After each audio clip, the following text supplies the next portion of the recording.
a lot of things to ask you. Oh, dear. Okay, first of all, of course, The Ones is coming out with all of your biggest hits on there. What is one of your favorite songs on that album?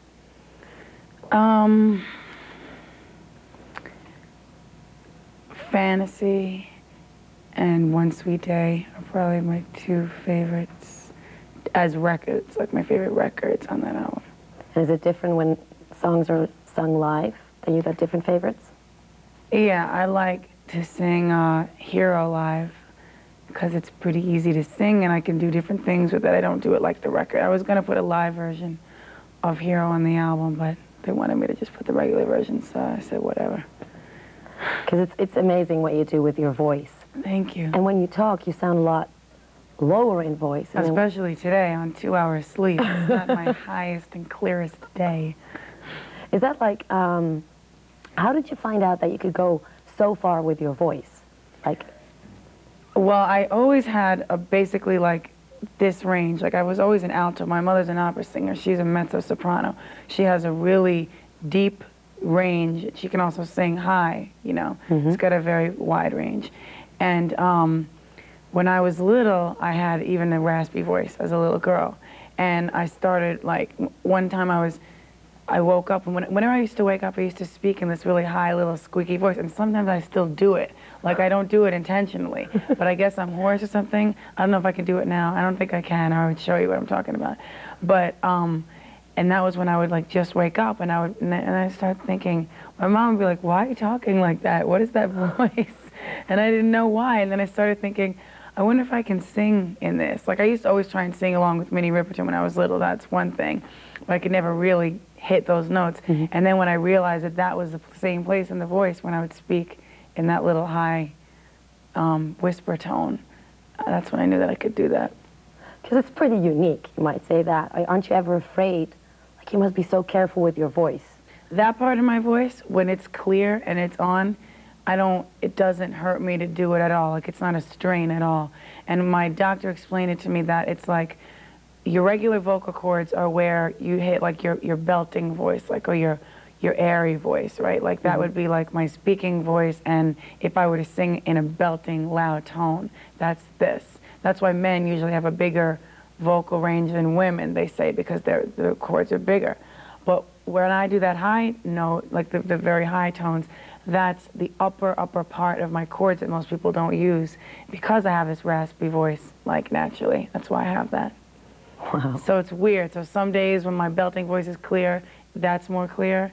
And I mean, that's less clear. And some days when I'm really hoarse, I can hit high notes like forever. I don't know why. Well, it's good that you can, you know. We're very happy that you can do that. But do you have to, like, be very, very careful when you have, like, a performance, or when you have to do a record? Is it that you're stuck in a house for a week and you can't talk, you can't do anything? Is it like that? Sometimes it is, yeah. I mean, you know when it would be like that? If I had a really important show in, like, a week and a half, I would probably start tomorrow on being good, not talking too much, trying to rest my voice, you know. But who wants to do that? Nobody. I agree, I agree. But these are the things we have to deal with. Nothing, you know, when you have something, you have to protect it. But, you know, I want to have fun too, so that's why I don't tour that much. And you also did a song with Whitney Houston. How was that? That was good. I really enjoyed working with her. She's funny. She's cool. We had a good time in the studio. We didn't know each other before that. My arm is hurting me from holding up my head this whole time, but I'm so tired, as I told you, I had 2 hours sleep. It was good. We really got along well, and I think everybody was afraid, probably thinking, like, what's going to happen with this? But it was cool. Yeah, because people already say it now, like, oh, they probably kill each other in there. And not at all. But everything went fine. Yeah, I think, you know, when someone has a real talent, they're less inclined to really, like, take shots at someone or try and be, you know, competitive. There are other people out there who might not be as talented as someone like Whitney, who tend to take shots at other artists to, like, you know, kind of hype themselves. But she doesn't do that. You did so many duets with people. It's, like, amazing. Do you still have anybody left that you want to sing with? Because I think you already had them all. I've sung with a lot of amazing people, but one person that I idolize and love and think is, like, the greatest artist in the world, and one of the greatest people in the world is Stevie Wonder. And I mean, like, I get intimidated singing with people that are incredible singers, but he is just such a good spirit and a good soul that would be someone I would love to work with. On the list. Mm-hmm. Well, that's probably going to happen. I'm looking at your record right now. Like, it's amazing. And of course, the duet that you did with Whitney is for a movie. The Prince of Egypt. Yeah. Right. And you are getting into movies as well. How's that working out? That's going really well. Kate Lanier, who wrote Set It Off and who worked on the Tina Turner story, is writing this project for me that I'm really excited about. And we got together, I guess it was like last month. She's off writing now, and we kind of set the beats of the story and what's going on with it. Actually, my acting coach, myself, and Kate got together, and I'm writing the music around, like, you know, the specific parts in the movie, you know, that will be applicable to the songs or whatever, or doing certain remakes and stuff. And I'm going to start working on the soundtrack really soon for that. Can you already tell us a little bit of what it's going to be about? That movie is about a singer set in like the early 80s, and it's kind of maybe a little bit grittier than what people would expect me to do for my first thing, but I think it's going to be really good. I think the soundtrack's going to be really good. And how do you prepare for something like that? Because it's totally different from what you're doing right now. Well, that project, I don't feel like it's going to take that much preparation because, I mean, because the character is a singer, I'm going to draw from a lot of my own experiences, but that character has a different past than I do, has different things she's going to go through. So I'll apply different things in my life that I can relate to those situations. But I've been studying acting for like 2 years, you know, really seriously. And before that, when I was a little girl, I studied as well. So it's not like it's something that I didn't want to do in the past. It's just something that I wasn't really on the agenda. On the big full agenda. Yeah, wasn't on the agenda. So now it is. But you say like that project, you're talking about it like there's already another project. There's another project called 00 Soul, which is with Chris Tucker. That is something that we've been kind of going back and forth with and trying to make happen. And we're really close. We were supposed to start filming in the summer, then the fall. But like with movies, things always get pushed back and pushed forward. So hopefully that'll happen before I start my other project, because I really want to do that. But when my thing is ready to go, I'm going to jump into that. So. It's funny that you say like jump into that, because you seem like a person who does that. Like, oh, that's cool. We're just going to jump into it and do it. That's how I am. If I make my mind about something, I have to do it and not think about it too much. If it's a big, major decision, like I mean, I think things out a lot and really try to plan things out or whatever. But with some certain decisions, I just have to make them and do them. Because otherwise, you probably get scared or nervous or.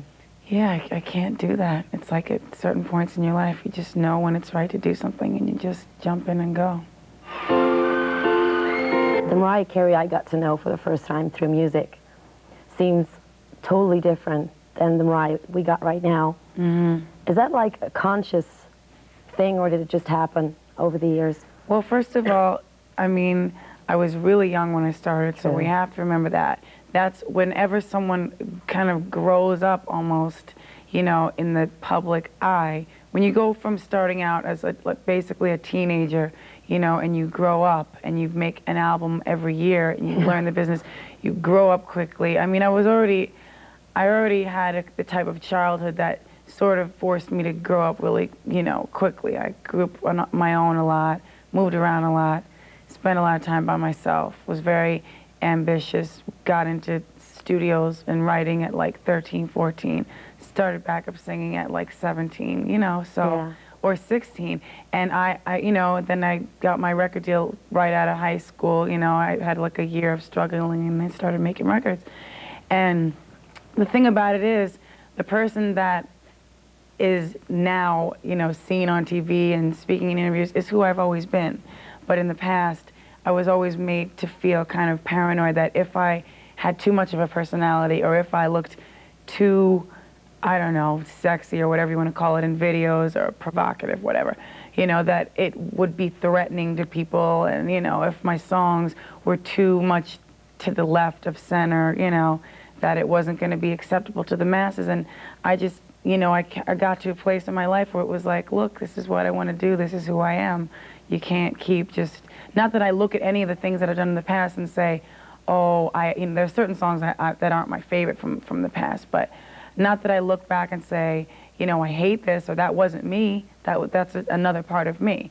But now I'm just able to show other sides of who I am. You know, I have a personality. I'm not just like a doll that sits on stage and sings, you know, whatever. So it must be kind of weird having a life like yours.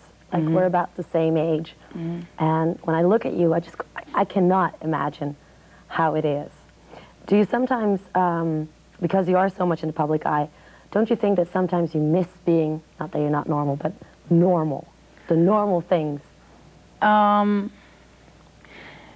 when I'm doing the normal things, it's like, oh wow, I'm doing a normal thing. You know, like sometimes I'll walk across the street, I'll walk down the block, and I'm like, oh, yeah, I'm walking down the street, like this is cool. Like, I did it the other morning with my friend, no security, no nothing, you know, just went to breakfast because actually I was up all night, I couldn't sleep. So my friend lives down the street from me, I hadn't seen her in a while, and I went and I was like, you know, just doing a regular thing, so then you kind of appreciate it. But sometimes you'll do the same thing and then there'll be 5 paparazzi guys running after you, like the other day. It happened to me too. So I don't know, I mean, I'm blessed to have what I have, so I can't look at the negative things and be like, woe is me, you know? That's tough, you know? With what I have come another set of problems, you know? True. With everything I have, you know, there's a certain price to pay, so what can you do? Nothing, just keep it moving. Oh, people, sometimes you read about Mariah Carey, and you also read negative things. You agree with me, and they say, oh, she's such a hard person to deal with, but they don't see, you must be, maybe you are a hard person, but you're also a very social person. Because when I just look here, all these people here doing interviews all day, not having any privacy. Right. People probably don't understand the life that you have. Does that bother you? Like negative things like that, does it bother you? First of all, if anybody who knows anything about this industry and any of the other artists in this industry thinks I'm difficult, then they don't know anything about anybody in this industry because comparatively speaking, I mean, my life in and of itself is complicated, but me as a person, I'm not a difficult person to deal with. I know what I want, I know how I want things, but I don't treat people who work for me or who work like dirt. Like I've seen a lot of people treat people who work for them like, you know, you're a peon, you know, and that's, to me, that's just unacceptable behavior. That's, you know, maybe because I know what it's like to come from, you know, I wasn't born into this, you know what I mean? Yeah. I grew up, I struggled as a little kid, you know, I saw my mom work 2 jobs, you know, and I don't take anything for granted, so if people think I'm difficult, then they should go spend a day in the life of some other people I know. Well, that's clear the heart about singing. What does it do to you when you're on stage, when there's an audience? Can you kind of describe what goes through your veins, you might say? Well, I was watching my footage from my tour that I did in the beginning of the year, Japan, Taipei, Australia, and Hawaii. And I did this little thing in a club last night, and when I was watching the old footage, I was like, not old, you know, it's from last year, but I was like, you know, that's really incredible when I'm in good voice, when I feel good about what I'm doing, because there's another whole set of drama when I'm not in good voice, because then I just hate being on stage. I'm like, oh, get me off. I can imagine. But when I'm in good voice and I'm singing, it's like one of the best feelings in the world. And watching that the other day, I was thinking, I wish I could really do this and not have all the drama that goes along with it. Like, it would be so cool if I could just do a tour and also live, like, also, you know, have a life at the same time, you know, because it's a great feeling, and it's a release of emotion, a creative release, and it's great to see people singing your songs back to you. Those are, you know, for the most part, all lyrics that I wrote, melodies that I came up with, and that's, you know, a gift to see that, to see people in other countries all around the world who don't even speak the same language singing the song, you know. It must be weird, too. It is.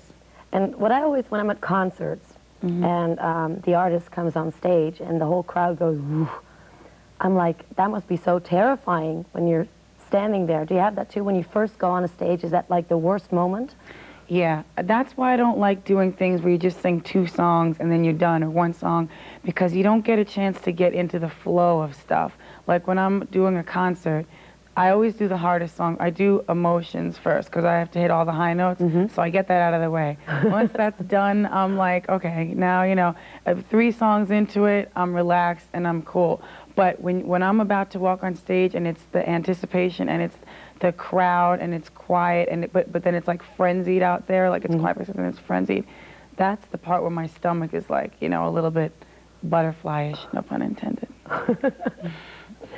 So you're like a great singer, doing movies, and also you have the label. Are you going to do anything else with that, on that direction? Well, I'm not going to do a label thing for a while because the way that situation was, it wasn't necessarily what I would do if I were to set something up for myself. So when and if I do it, it will be done in another way. So right now, I don't have the time for that kind of thing. You don't have the time. I don't have the time to barely go out to eat. Because it keeps going and it keeps going. Exactly. No, I can imagine that.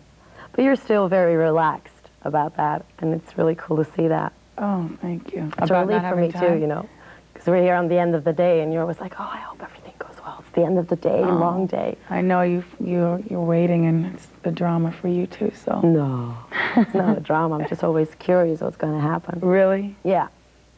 But what is like your favorite songwriter that you might work with very well? Do you have one of those? Favorite songwriter, like that I've worked with before? That you want to work with, that you have worked with before? Who's my favorite? Or a favorite? One person who's very easy to write with is Babyface because he's quick. Like we're similar in that way. We both come up with melodies very quickly and stuff. He's a good one to write with. I've written a lot of stuff with Walter Afanasieff that I like. But you know, the thing is like if someone's a great piano player, I can write with them. Because what I do is I hear the chords in my head, and the quicker they are on the keyboards at hearing what I'm hearing in my head, then the better we'll get along as writers. Because then I take it and do the lyrics, you know, by myself. But Kenny, Babyface, is someone who I would write lyrics with also. Like, a lot of times, the people who are the best, like Walter and I don't write lyrics together. That's not what we do. It'd be cool if I could find someone who I could also collaborate, you know, on the lyrics with, because I really don't do that very much.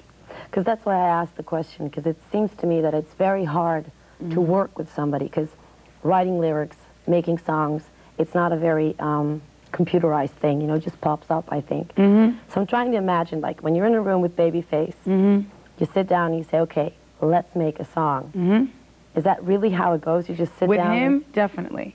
He's one of those very versatile people that you could just be like, okay, I want to do something, you know, in this vein. Let's do a mid-tempo, minor-y kind of ballad. You know, all right. And start fiddling around. I'll start singing something. He'll start singing. We'll both. He's really quick like that.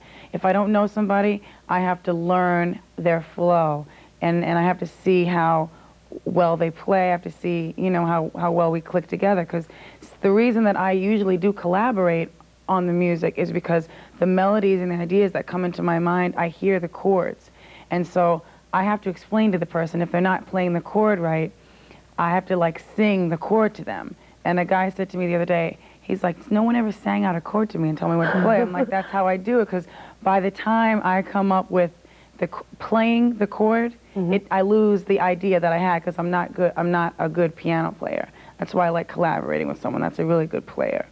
But lyrics, I really don't have someone that I found that I really enjoy writing lyrics with. But like on the last album, Butterfly, those lyrics came to me mostly very quickly, because, with a few exceptions, because they were about personal experiences. Like, some songs on that album are to a T about like an experience, you know, or how I was feeling about my life, or you know, a sincere emotion about something within myself. So it's not just like, okay, here's love song number whatever. You know, that past album, Butterfly, was just one of those things that everything really applied to my life for the most part. Isn't that scary sometimes? Because I got my emotions and my feelings, and if I want to share them, I share them. If I don't want to share them, I don't want to share them. But you write a song about your emotions. That's very personal, and you're already so much in the spotlight. So do you prefer writing songs that are further away from you, or do you don't mind if they're very close? I like them to be close because then they're more sincere and they come to me quicker. Like I wrote songs in the past. I always, you know, I've always written love songs, you know, but now I think people analyze them more, you know what I mean? And they're more like, there are some songs like Love Takes Time where it was just like, okay, you know, not to belittle the song, but, you know, it was just like, okay, I want to write, you know, a love song, you know? Yeah. But then there's a song like Butterfly, which was much more personal to me, you know, or a song like, what else on this album? The Butterfly album, Close My Eyes, which is really, I started writing it 4 years ago. I wrote the first verse. Then, like, I finished it 4 years later, and Really? the day I wrote the day I finished the album, I wrote the last verse, and it really encompassed like my life and what I was going through, and it's basically about like me from a little girl till everything I went through, you know, 2 years ago, which was very well documented. We don't have to get into that, but like it goes, it's like a journey, you know, of my life. So I prefer to write those kind of things. Sweetheart. I did Why that Sweetheart. song? Well, it was Jermaine's album, first of all. He asked me to do a song with him. So I figured, all right, he wants me to do like an interlude or something. So I was like, okay. But no, he's like, nah, we got to do a song. So I'm like, okay, let's do a remake. He wanted me to write a new song, but I'm like, Jermaine, I don't have time because I was doing a million things. So I'm like, let's just do a remake. So I said, how about Sweetheart? Because it's just one of those happy kind of songs that I would do. And also when I was in school, I used to get ready, like in the mirror, putting on my lipstick, listening to that song, like, you know, getting ready for school. That's what that reminds me of, so. That's why you picked that one. Yeah, and it's pretty easy to sing. It's pretty easy to sing? It's not like, you know, it's not like a stellar vocal performance or whatever. I didn't have that much time, so. I think people forget that sometimes, that song can be hard for you, too, to sing. Yeah, definitely. It's funny to hear you say, oh, that's an easy song to sing. Well, like, that's a song that I could just pretty much sing whatever. It doesn't require that much, you know, technique. Not to belittle the song. Again, I love the song. I understand what Some you of the mean. most, you know, simplest songs are people's favorites, you know what I mean? Because they're easy to sing, they're easy to sing along with. And what about that video and videos in general? Are you really on top of making your own videos? It's hard well, because that was Jermaine's project, too, I didn't have as much control as I would have liked, to be honest. Like, I would have done things a little bit differently, and it was Hype Williams directing, who I really like. He's really funny, he's really cool, but you know, he's got his own way of doing things. When I do stuff and I collaborate with someone like let's say Diane Martell, who I did the Breakdown video with, she's my friend, and it's kind of a different type of relationship, you know what I mean? Not that Hype's not my friend, but Diane and I have known each other for a really long time, so we're both like, you know, we basically say what we want to do. Unfortunately, like with Breakdown, we had 3 days to put it together, or 2 days. Like, that's how it always is, and we do that. But, you know, I'm on top of it as much as I can be. But like when I did My All with Herb Ritz, I liked that process. I liked giving it over to someone that I knew has great, you know, I know he has great taste, and there was a great eye. I know he's not going to put in shots of me that look bad. You know, I could give up the control to him, and I was happy. Like, fine, give me the cut. What is it? Is it approved? Is it not approved? Bye. You know, I like doing that. Unfortunately, I can't really do that with everybody. No, because there's a lot in there, I can imagine. Yeah. And there's, we just talked about Sweetheart. Mm-hmm. That's another song, not a real song, that's what I wanted to say. It's a remake. A remake, Mm-hmm. thank you. Mm-hmm. There's also Do You Know Yeah. on your album. Mm-hmm. Where did that come from? That came from just because this album is like, you know, #1 songs that all went to #1 in America, Mm-hmm. and these bonus tracks. I was thinking of songs that were like first, like I remade I Still Believe, which was when I was a backup singer. I used to sing it for Brenda K. Starr. That was her song. And I was like 17, and I sang in the background for her. So that's like my first, kind of like my entree into the music business, you know. And Do You Know was like one of the first songs I ever sang as a little girl, you know. So I kind of tried to pick those kinds of things. It must be so cool when you did that, like when you were 17, on the background. Now you're singing that there. Right. That must be so cool. Do you think that she's going to watch you one day singing that? Would that be She be came, nice? I did a TV special last night. She came down, and I did the song, and we talked about just what it was like, you know, when I was singing for her. And she just brought back all these memories of things that happened. And she might do one of my songs, you know, just she's singing salsa now, and she's having a lot of success, like in the Latin markets. So she might do one of my songs in Spanish, and I might, yeah, executive produce some stuff for her. So it was good. It was really nice to see her again, because we used to, you know, be really close when I was singing for her. She was very nice to me. She really, a lot of people wouldn't have pushed me into the front. They would have tried to keep me in the back, you know. So I thought that that was very unique and admirable that she did that. And now you are totally in the front. And I hope you will be enjoying that for a very long time afterwards. Thank you. Good luck with everything, with the movies, with the singing, and with today as well. Okay, thank you very much. I hope you can get some sleep pretty soon. Thanks. Doubted, but I'll try. Oh, it'll work.